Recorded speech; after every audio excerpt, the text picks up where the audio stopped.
Welcome to another episode of the Retirepreneur Podcast. I'm your host with this week's executive summary for busy entrepreneurs building their second act business. Today's episode is designed for maximum impact in minimum time. Welcome to the deep dive. We've really gone through a lot this week: research, case studies, practical guides, all to pull out the absolute key insights for you, especially if you're that experienced pro building your next big thing, your second act. And our mission today, well, it's a big one. How do you take all that wisdom, decades of it, the hard-won stuff, and turn it into something that keeps helping people? Long after you've stepped back, it kind of makes you stop and think, doesn't it? What if, just maybe, the most important work of your life hasn't even happened yet? That is a powerful thought. And it really taps into something we saw again and again, maybe best put by William James. The great use of life is to spend it for something that will outlast it. And this isn't just, finding a new hobby or passion as a retirepreneur.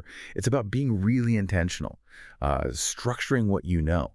What's really striking, maybe even a bit concerning, is this statistic we found. Research shows that up to 85% of crucial institutional knowledge just vanishes when experienced people retire. Wow. Yeah, imagine that. Decades of insight just gone. So our deep dive points to legacy projects as the answer, the way to bridge that gap between what you know and, well, what you leave behind for others. 85%. That's huge. It really hits home how much value is just walking out the door. Yeah. And when we talk about your experience, we don't just mean the job titles, right? Yeah. It's all those times you had to figure things out on the fly, when the rule book didn't help, when you had to innovate or handle tricky situations, that stuff. You can't learn that from a textbook. So the big challenge we found isn't if you have something valuable, you absolutely do. It's how do you actually package it so someone else can pick it up and run with it? What's the holdup usually? You nailed it. That's the core issue. People often get overwhelmed thinking it has to be some giant formal thing like a book. Yeah. But the research suggests the biggest block is just overthinking it. It doesn't need to be an academic paper. It just needs to be accessible. There's actually a pretty straightforward four-step process we distilled for documenting your wisdom. Makes it feel much more doable. Okay, break it down for us. Right. First, take inventory. Just brainstorm. Write down maybe 10, 15 recurring problems or challenges you were always the go-to person for. The things people always asked you about. Your zones of natural expertise. Exactly. Then second, build a story bank. For each of those problems, jot down 2 or 3 specific times you dealt with it, like mini case studies. What was the situation? What did you do differently? What was the key action? And crucially, what's the outcome? And don't forget the unspoken stuff, the office politics, the tight deadlines, the personalities involved. The human element textbooks miss. That's often where the real gold is. Got it. Situation, approach, outcome, and the messy human bits. Precisely. Third step, extract the lessons. Look across those stories. What patterns pop out? Is there a framework you use without even thinking about it? A set of questions you always ask? A certain mindset? This is where your sort of gut instinct becomes something teachable, something explicit. Making the implicit explicit. You got it. And finally, step 4, choose your format.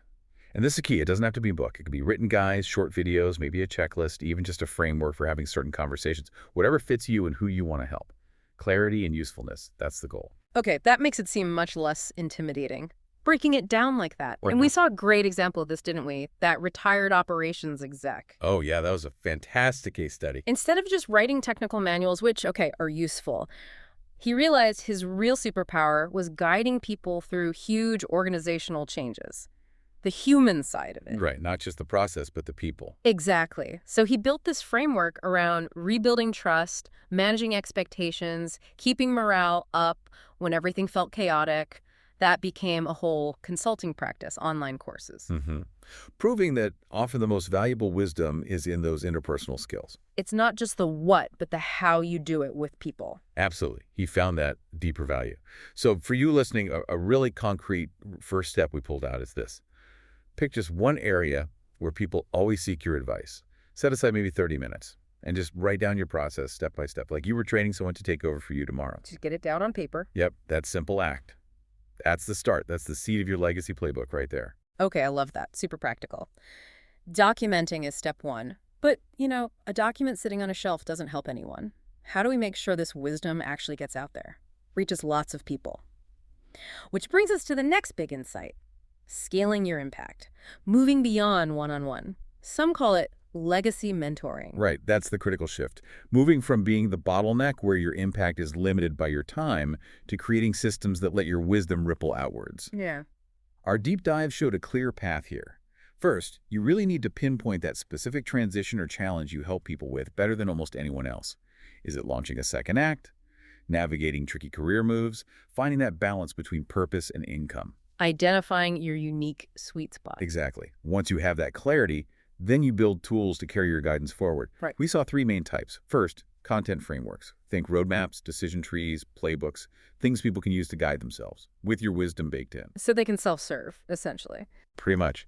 Second, assessment tools. Checklists, quizzes, reflection prompts, tools that help people figure out where they are, what they need next, based on your framework, empowers them to own it. Makes sense. And the third? Third, peer connections, building communities, maybe online groups where people using your framework can support each other, share wins, hold each other accountable. It multiplies the impact. We saw a really powerful example of this, didn't we? The woman mentoring others in male-dominated fields. Oh, absolutely. Instead of burning yourself out with endless one-on-one chats. Right, she built a program. Self-assessments, templates for tough conversations, an online community. And suddenly, what took hours of her time now helps hundreds. Yeah. And the community itself starts to drive things forward. The ripple effect is just immense. Building something bigger than herself. That's the essence of it. And that leads directly to, maybe, the most crucial part, building projects that genuinely continue without you. This is where good intentions often aren't quite enough. A true legacy project keeps delivering value whether you're there day to day or not. We call it the sustainability test. Ask yourself, will this help people if I step away tomorrow? Would it matter in 10 years? Can other people easily jump in and expand it? That's a tough set of questions. It is, but it's vital. Think about that retired educator we looked at. Instead of just tutoring, he built an online resource center for new teachers. Videos, lesson plans, forums. But he didn't try to run it all himself. No, that was a genius. He partnered with a nonprofit to host it. He trained other retired teachers to maintain and add content. It grew way beyond his initial vision because it wasn't dependent only on him. So how do you actually build for that kind of sustainability? Our sources pointed to 4 core strategies. 1, design for independence. Use open frameworks, clear operating procedures. Don't make it rely on your secret sauce that only you understand. 2, plan for succession. Think from day one about who could carry this forward. 3, secure sustainable support, partnerships, funding, embedding it in another organization. And 4, build in room for evolution. A legacy that lasts needs to adapt. Let others contribute, improve, and shape it over time. That really is a blueprint for lasting impact. And honestly, that's very much the thinking behind the Retirepreneur platform itself, building resources, a community, something designed to endure and grow collectively. Precisely. And this all ties into what we call your Pivot 65 moment, your decades of experience. That's not just history. It's incredibly valuable intellectual property. The big question isn't if you have something valuable. You do, full stop. The strategic question is how intentionally you're going to organize it and put it out into the world. See, right now, you likely have this amazing combination. Deep perspective from experience, the freedom you might not have had earlier in your career, and the clarity to focus on what truly matters. That makes your 60s, 70s, even beyond, potentially the most powerful time to build something truly meaningful and lasting. Don't get stuck waiting for perfection. Just start. Start where you are with what you know best. Okay, fantastic. So for everyone listening who's feeling inspired, ready to take that first step, what can they do right now, even with just a few minutes? All right, here's your 15-minute action challenge. Super simple. Pick one problem, just one, that people always come to you about. Got it. Okay, set a timer for 15 minutes and just dump it out. What's the core issue? What's your step-by-step approach? Why does it work? What are the key insights?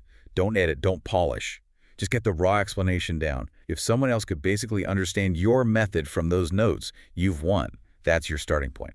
I love that. Quick and dirty, just get it captured. And even faster, for a quick win, right this second. Grab a scrap of paper or open a note on your phone. List 3 situations, just 3, where people consistently ask for your advice. Colleagues, friends, family, whoever. Why those specific situations? Because those aren't random. Those are your natural expertise zones flashing like neon signs. That's where your unique value lies. That's the foundation.